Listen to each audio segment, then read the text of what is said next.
ايه ده؟ ايه القرف ده؟ دي منظر قهوه؟ غور اعملي واحده ثانيه. طبعا احنا بنتكلم عن الكافيين، وليه بنستخدم الكافيين؟ احنا كرياضيين بنستخدمه عشان بعض الحاجات الهامه، ايوه هي بيزود تركيزنا. طب نتكلم في البدايه كده عن موضوع مهم. في ماده بيفرزها الجسم، ماده اسمها الادينوزين. الماده دي بتعمل على توسعه الاوعيه الدمويه، فبتعطي شعور بالراحه، تعطي شعور بالاسترخاء، ريلاكسيشن.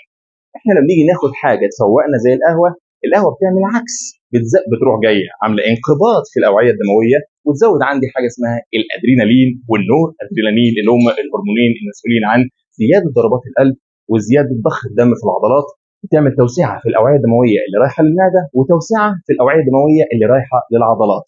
بالتالي بتزود الدم المحمل بالاكسجين والجلوكوز اللي رايح للعضلات، فده اللي بيعمل الباور، وده اللي بيعمل البامب، وده اللي بيخلينا مصحصحين وبيخلينا فايقين في التمرين.